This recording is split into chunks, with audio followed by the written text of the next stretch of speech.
happened that there was a man. His original name we forget. The name that people gave to him is Angulimala.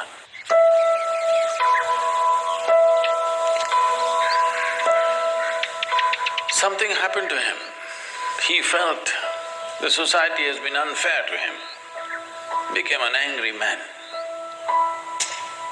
You know, when you're young, you think everything is unfair to you. So he became very angry with the society and he took a vow, this town which has been unfair to him, he is going to kill 101 people. 101 people he will kill and he will cut each one of their thumb and wear it as a rosary around his neck, a garland of fingers or thumbs. So he went about doing this. People were terrified to go this way. He is housed in a jungle, but this is the pathway to go to many other places. People got killed. Over a few years, he killed 100 people. He just wants one more to satisfy his lust. So one day, Gautama, Buddha came to this town. So by now, because he's wearing a garland of these fingers, they called him Angulimala. That means one who wears fingers as his garland. He just needs one more finger for him to complete his vow.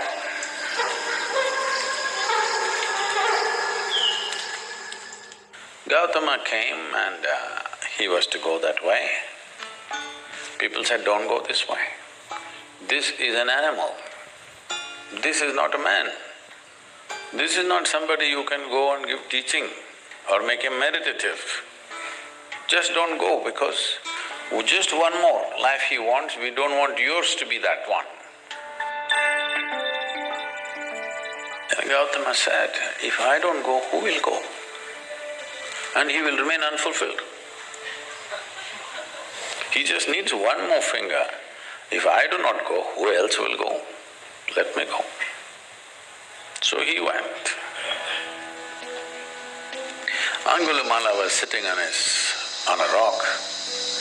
He saw this monk coming quietly. By now, he's enjoying his reputation. People are terrified of him, he likes it. Just the mention of his name, people tremble. He's beginning to enjoy it. So, sitting there on the rock, he roared just to make this monk know that I am here and this is your end coming. Gautama looked at him, kept walking with a smile on his face quietly. He didn't like this. Usually, when they see him or when they hear him, people run helter-skelter, wanting to save their lives. He likes that. This man is just walking. He didn't like it. He jumped off the rock and came and stood in front of him. Said, who the hell are you?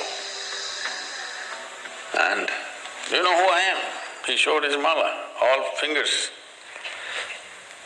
Oh.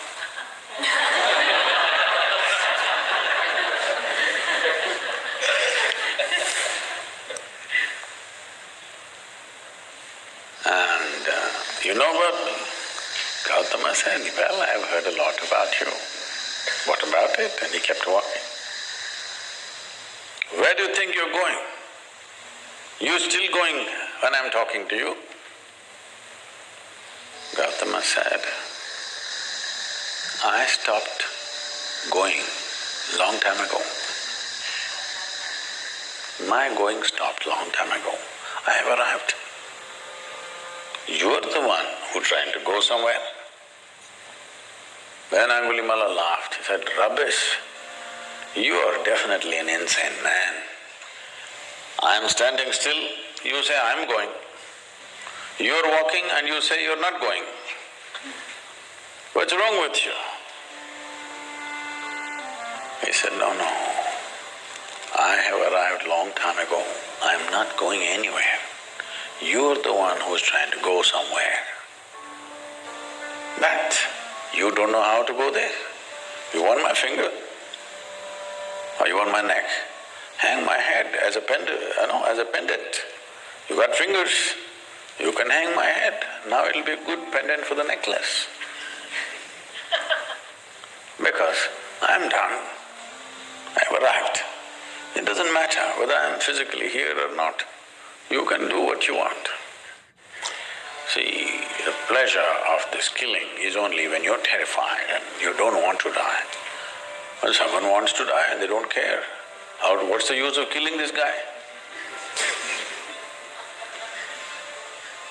And it looks like even if you kill this guy, your lust for 101 lives will not be fulfilled because this guy doesn't give you the pleasure.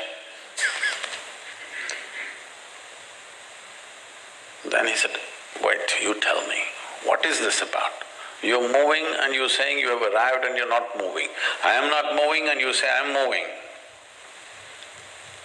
You're looking for fulfillment in your own way, 101.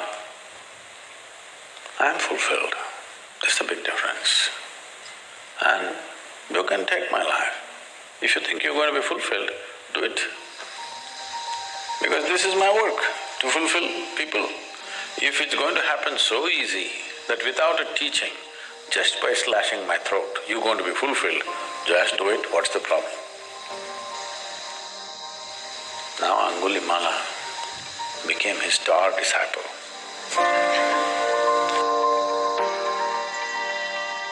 Then Gautama said, you must go into the town from which you have killed 100 people.